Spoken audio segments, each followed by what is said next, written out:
Hello, my name is Arvind Rajendran and my IIT ID is 2019-143 and my UOW number is W1761059. The topic of selection for my video presentation is based on the shell sort algorithm.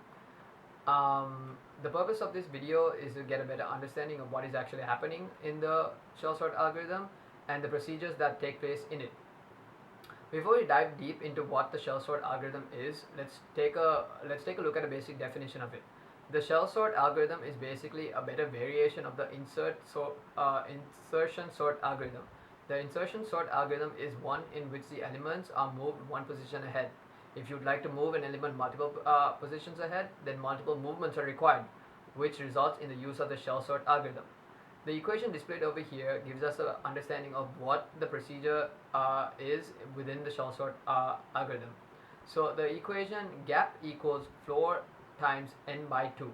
What this means is the gap is the distance between the elements in the array or the list, and n is the number of elements present within the list. So from here the gap is calculated multiple times until the value of 1 is reached. When 1 is reached, we understand that the list has gone from an unsorted list to a sorted list. From here we can indicate that the values have been arranged in the ascending manner of smallest value to the largest value. All of this might sound a little confusing to you, so let's take an example to understand what is actually going on. Here we have an unsorted list with the values 79, 69, 13, 7, 35, 27, 88, 29, 70 and 55. The number of elements present here are 10. As previously mentioned, we will use the equation gap equals floor times n by 2 to compare the distance between the elements within the array or list, and compare them and swap them to achieve an ascending order in the manner of smallest value to the largest value. So here we have the first pass, in which the gap is calculated for the first time.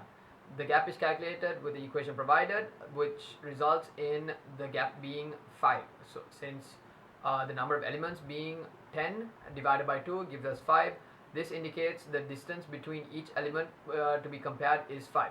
So let's take the first element, 79. The fifth element from 79 is 27.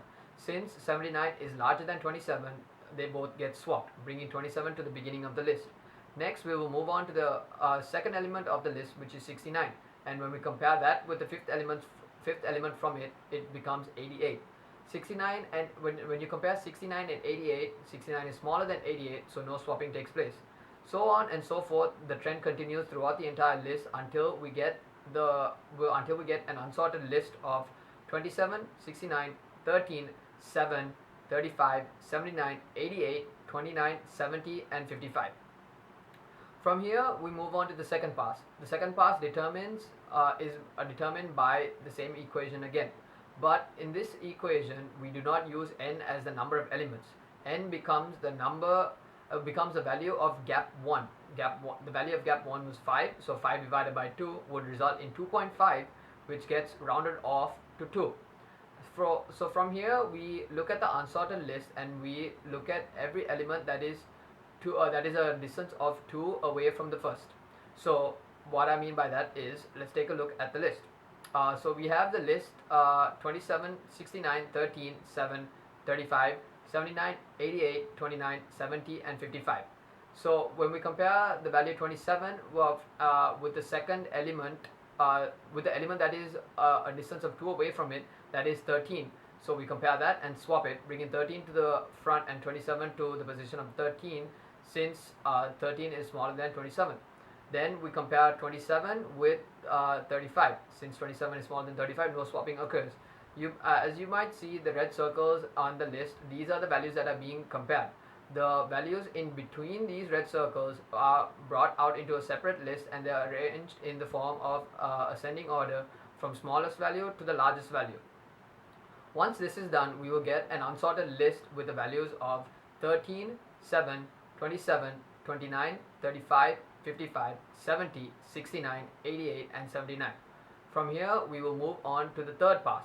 What happens in the third pass is we take the value of the gap from the second pass and we use that to calculate the value of the gap in the third pass. So this would result in 1. And as mentioned before, once the value reaches 1, we come to an understanding that the list has become a sorted list. So our list, so the value of the gap is 1. So from here we compare the first element of the list with its neighboring elements. What I mean by that is, let's take a look at the list that is given to us. So we have the first element, which is 13, and the second element, which is 7. We're comparing it with the second element because the gap is 1, and the gap being the distance between the elements is what we need to compare. So since 7 is smaller than 13, 7 is brought to the beginning of the list. Then the recently swapped value of 13 is compared with 27. Since 13 is smaller than 27, it remains in its same place. This iterates throughout the list until we get a sorted list of the values 7, 13, 27, 29, 35, 55, 69, 70, 79, and 88. Since this is a sorted list ranging from the smallest value to the largest value, the purpose of the shell sort algorithm is complete. I hope this section of the video gave you a good understanding of how the shell sort algorithm actually works and the procedures behind it. The next section of the video will give you an example code which will show you the output once we run the program. In this section of the video, we have an example code which will help us better understand the shell sort algorithm.